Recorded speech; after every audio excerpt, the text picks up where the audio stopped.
Thank you, Mayor. And it's great to be back at the Doyle Center. First, I want to thank the mayor for the great job he does.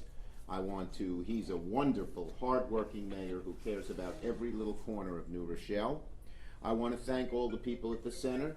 I'm a big fan of centers, senior centers, and when I was in the Congress, I helped get money to help start senior centers, because my grandma, her whole life, actually, it's a quick story. I have a couple of quick stories to tell you, then we'll get right to the substance here.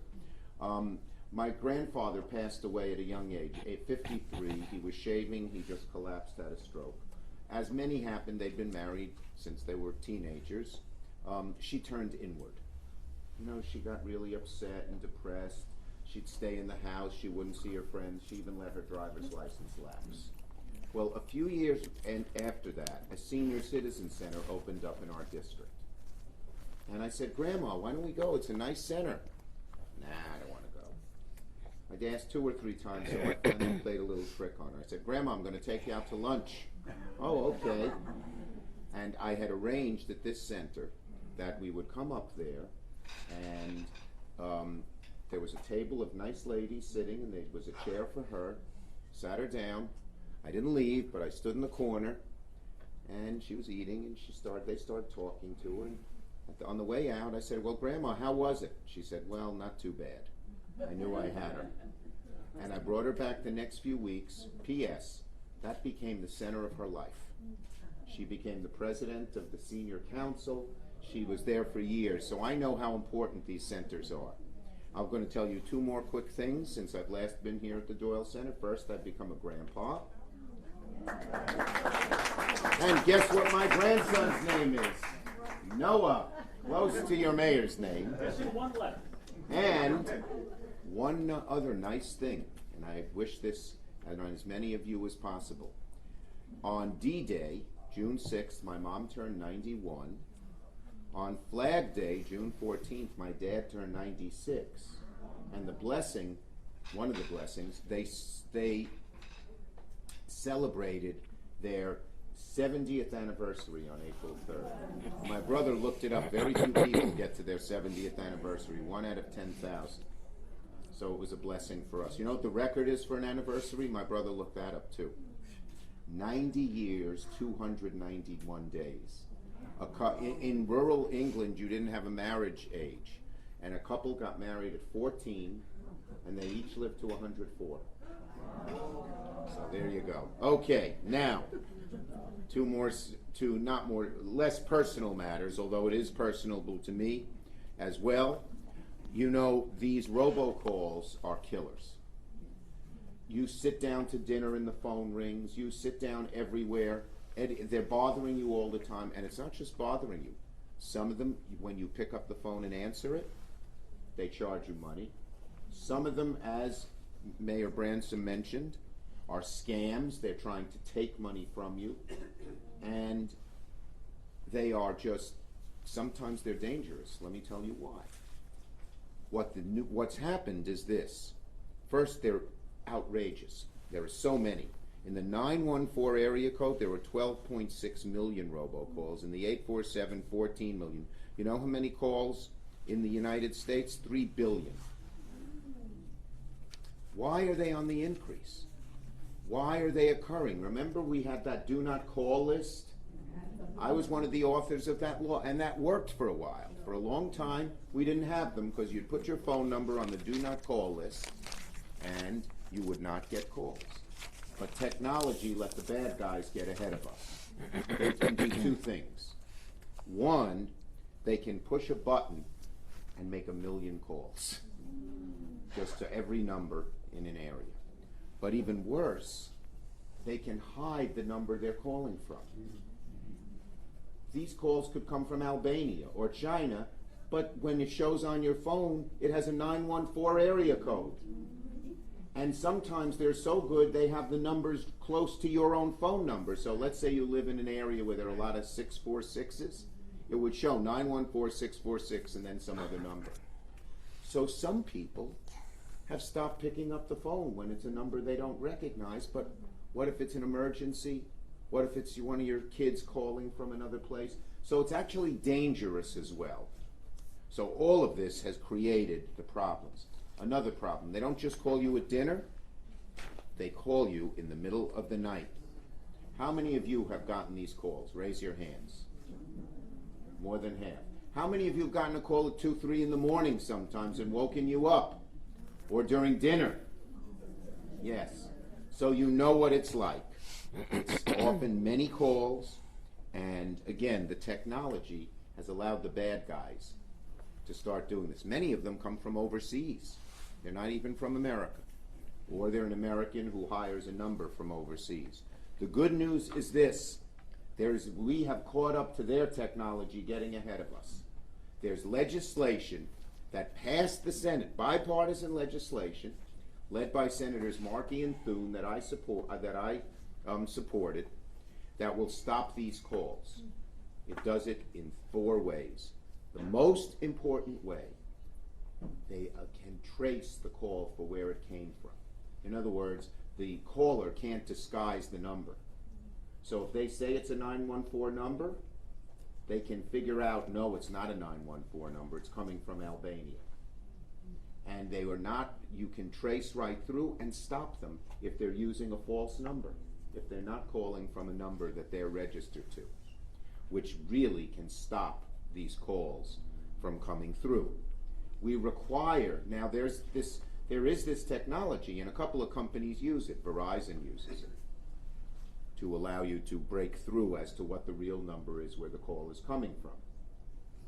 But if any carrier doesn't use it, the bad guys go into that carrier and then they can transfer it to Verizon or AT&T. So what our legislation calls for is not only is that this anti-trace technology, so you can find out where the call is coming from, okay? Every company has to put in the technology to prevent it. And if not, you lose your license to be a phone company, okay? It's called authentication technology. And that authentication technology doesn't allow them to disguise the number. They have to show the number they're coming from. And if it's a number that you don't want, you don't have to take it. But the phone company, more importantly, stops them from doing it if they try to disguise the number.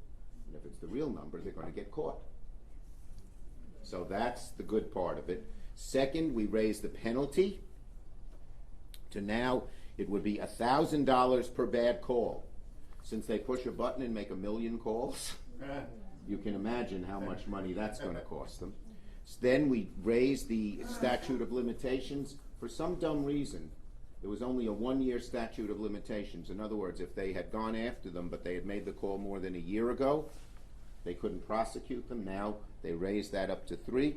And to prevent the bad guys from getting ahead of us in technology again, they've set up a task force of the Department of Justice, the FCC, the FTC, the CFPB, to get together and figure out what the bad guys are going to do next and get ahead of them.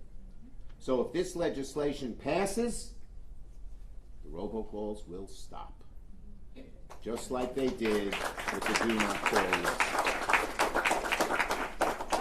So why am I here? If we pass the Senate, we're urging the House to pass it fast. And we're telling them not to pay attention to all those people lobbying against it. Okay? Yes, the companies, or who knows, some of them don't want to do this.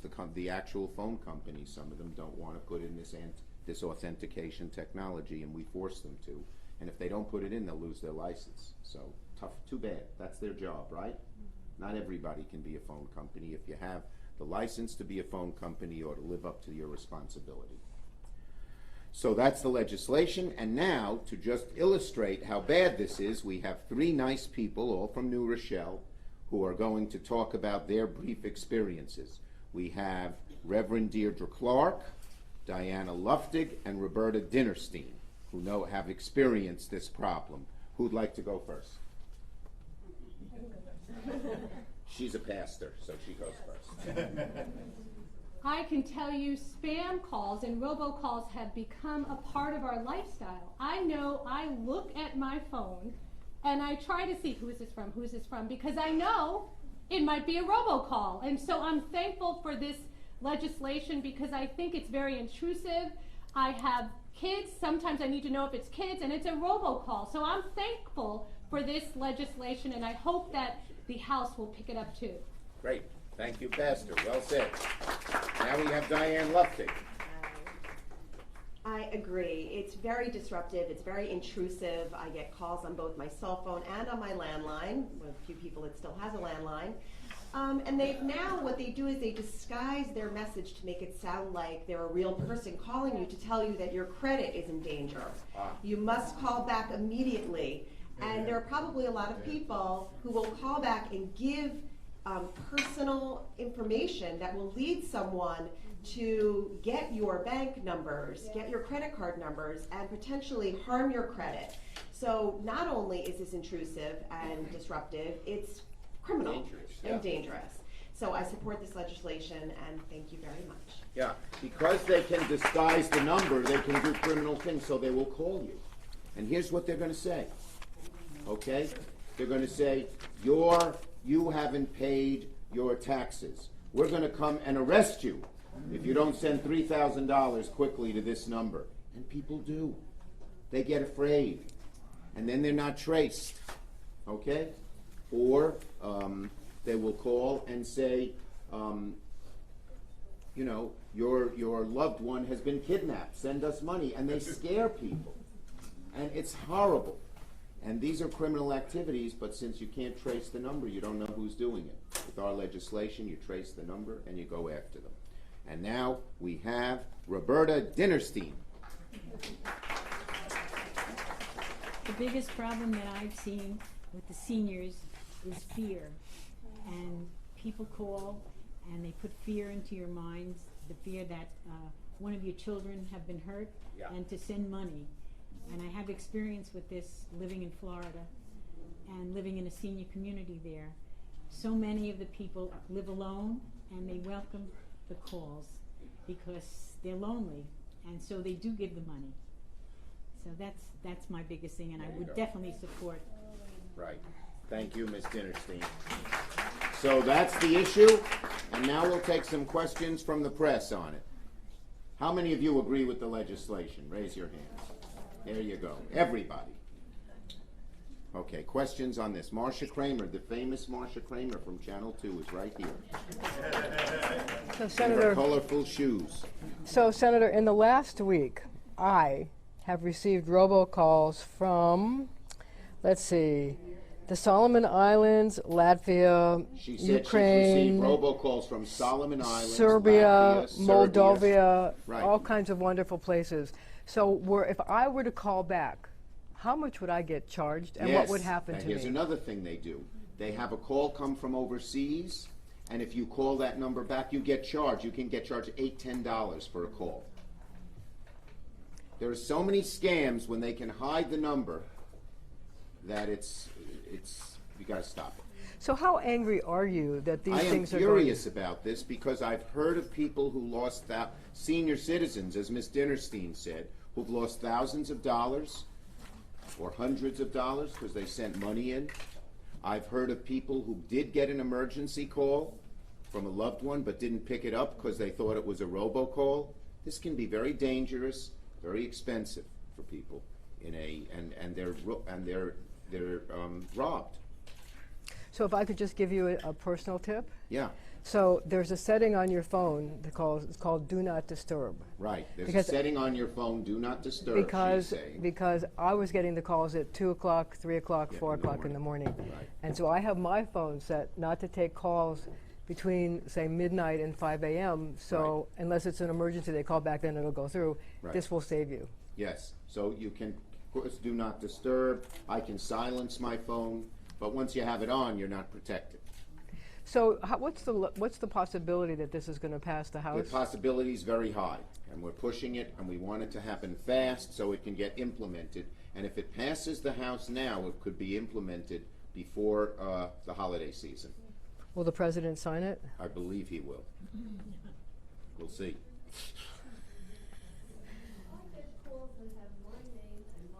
Yes, I said that. They pick your own, sometimes the call has your own phone number, your home phone number. They managed to find that out. Yeah, it's a scam. Total horrible scam. You're right, ma'am. A lot of people get that. Okay? Senator, one more question. Have the numbers of calls increased? The number of calls have dramatically increased. I think I had the number here for the whole country. It's in the billions. I think 3 billion. It's And 3 if you billion. figure that out, we have 320 million people, 3 billion calls. Everyone's getting them. It's dramatically increased because they figured out the technology where you just push a button and 1,000 calls can be made. You don't have to dial each one. Yes, ma'am. You can also block the caller so you don't get repeat calls. Yes, you can block the caller, but they keep changing the number. You see? Lady in the back, who's blessed. Why is it so difficult to just get the legislation passed? Well, It seems like a no-brainer. this authentication technology was just developed in the last year. That's why.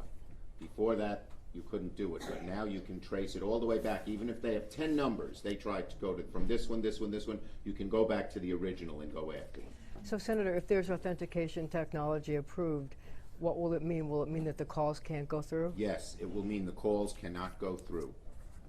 Because the only way they could call you is using a legitimate paid-for phone number, and they'll get caught. Because it's illegal to do now. So when they press the button and say, make 1 million calls, what happens to their calls? If It there's won't go through. Do we know what countries are the worst offenders? Albania, China, but all over.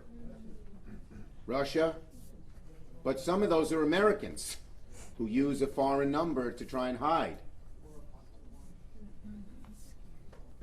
Senator, is there, even if you're able to identify where the number's coming from, particularly if they're overseas. But it's not just identifying the number. If you don't use your number and use a fake number, the call won't go through. But I mean, in terms of prosecution, what could really be done to get to the root of the problem, the people that are making them? Well, the way we can prosecute is when they ask for money and get a credit card, we've gotten the cooperation of the credit card companies to find out who gets the money. So now they ask you to sometimes pay in cash or whatever, but it's hard to get them when they're overseas, especially in countries like Albania or Russia that don't want to cooperate with us. So if you get billed $8 or $10 for returning a call, who gets the money? If you get $8 to $10 returning the call, it could be the person who does it, who called you originally, not the phone company. Yes, ma'am. What is the best thing to do when you get a call? Would it be that just not answer it? If you don't recognize the number, it's a good idea not to answer it. That is correct. But people don't remember the numbers, or you're curious, and a lot of people, when they're worried, they say my kid's overseas, or this may be a doctor that I called and it's a different number. You don't have peace of mind not answering either. Well, once you hang up, they could charge you for it, and they get your number and some information. Okay, now we have other subjects, right? Nope? Yes. Okay, so how are we going to, wait, last question from this nice lady in the checked shirt. Thank you. I'm speaking for the people that do not understand the language English. We have all types of language. No, I'm doing this story. And some of them don't understand.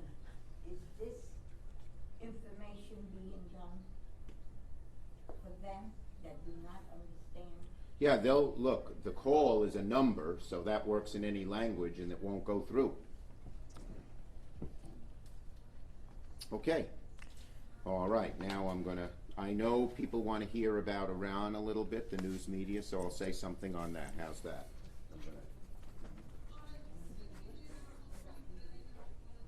But I'm not going to take too many questions on it, because I was at the briefing yesterday, but it's classified, so I'm not allowed to talk about those details. But I want to say this. So at the meeting yesterday, I told the president that these conflicts in the Middle East have a way of escalating. The president may not intend to go to war here, but we are worried that he and the administration may bumble into war. We need an explicit strategy, and we need, most of all, for the president to tell the American people what the strategy is. We also need Congress to approve any funding of any war, which would be highly unlikely, I think. And so we are asking on the defense bill, which is coming up next week, that there be an amendment. And that the amendment would say that you need congressional approval to fund any conflict in Iran. That will mean two things. First, it'll mean it won't be behind closed doors. You'll see exactly what they're asking for, and if Congress rejects it, it won't happen. We have too many times stumbled into war secretly and behind closed doors and with false information. This would correct that, and we must make sure that this amendment it passes on the defense authorization bill. Okay? That answer your questions, press? Okay. Well, Senator, maybe you could tell us how you feel about the fact that we were 10 minutes away from actually launching Well, I don't missiles. want to get into those details, but at the meeting, we were not informed of any specific plan. The president apparently today said that he was 10 minutes, he stopped the missiles 10 minutes Yeah, before I'm they not were. going to comment on that. Okay. Okay? Okay. You are one smart lady twice in a row. We are offering the bill. She said, will Mitch McConnell put it on the floor of the Senate? We are negotiating with him right now to put that bill on the floor of the Senate. Okay? Yes, sir. Last question. How does the Senate and the House know more about the actions of Iran than the President or the Department of Defense? It seems to me that it wouldn't be from an informed point of view, it would be an attitude point of view whether you want to fund a war. And I don't want to start a war, but it just seems to me what actions are taken and what we know, who caused it, it doesn't get spread across Congress. It's Right. Well, but that's why if this is done, it will be done publicly, and not only will the Congress know the details, but the American people will know, as they should. That may not be in our... Well, not classified information, but here is the danger to us. Here's our reaction. Do you think it's the right? Should we go forward with it? The power to declare war has always been a congressional power from the days of the early founding fathers, and we gotten away from that. Senator, Okay. is there any appetite in Congress for going to war in the Middle I don't East? believe neither Democrats nor Republicans want to go to war. Iran is a dangerous country, but we should figure out the best way to prevent them from doing damage without the kind of escalation we're talking about. Okay? Thank you, Senator. Thank you, everybody.